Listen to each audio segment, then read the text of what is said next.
Adapun tanda-tanda akan datangnya kematian menurut Imam Al-Ghazali adalah seperti berikut ini. Tanda kematian di 100 hari sebelum ajal menjadi peringatan bagi hamba yang dikehendakinya. Karena pada dasarnya semua umat muslim akan merasakan tanda ini. Hanya saja kemungkinan ada yang menyadari sebagai tanda kematian, namun ada pula yang mungkin mengabaikannya.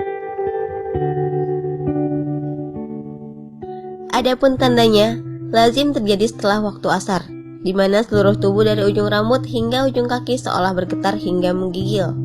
Bagi mereka yang menyadari tanda ini tentu akan memanfaatkan waktu hidupnya dengan sebaik mungkin untuk mencari bekal yang akan dibawa mati nanti. Tanda kematian di 40 hari sebelum ajal lazim terjadi setelah waktu asar, di mana pada bagian pusat akan terasa berdenyut. Selain itu diriwayatkan pula bahwa sebelum ajal menjemput, telinga terasa berdengung secara terus-menerus. Pada orang yang tengah sakit keras, pada hari ke-7 menjelang kematian selera makan justru meningkat, sehingga ingin menikmati makanan tertentu sesuai keinginannya.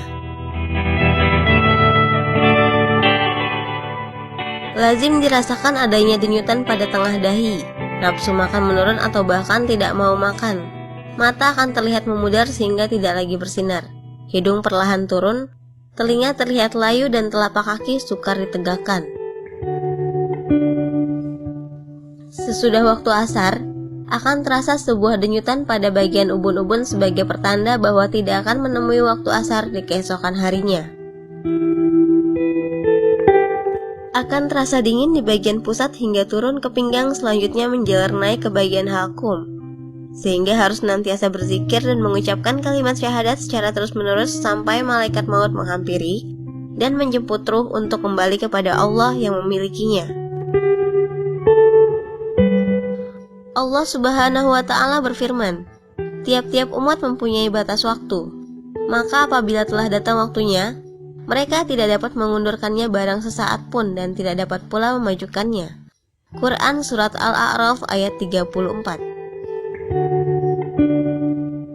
Ada kalanya kita masih menjumpai sanak saudara, tetangga atau kerabat lainnya di pagi hari, namun di siang atau sore hari mereka sudah kembali kepada Sang Pencipta, entah karena musibah yang menimpanya atau bahkan dalam keadaan tidak sakit sedikit pun. Tentu itu semua merupakan kehendak dari Allah Subhanahu wa Ta'ala, dan manusia tidak memiliki upaya sedikit pun untuk menghindar atau menundanya terjadi kematian. Dari Ibnu Mas'ud radhiyallahu anhu, Rasulullah SAW bersabda, kematian mendadak adalah keringanan terhadap seorang mukmin dan siksaan yang membawa penyesalan terhadap orang kafir. Hadis riwayat At-Tabrani. Beberapa riwayat mengatakan bahwa banyaknya kematian mendadak merupakan tanda akhir zaman yang sudah sering kita temui saat ini. Sudah sepatutnya kita mempersiapkan diri menghadapi kematian kapanpun malaikat maut menjemput.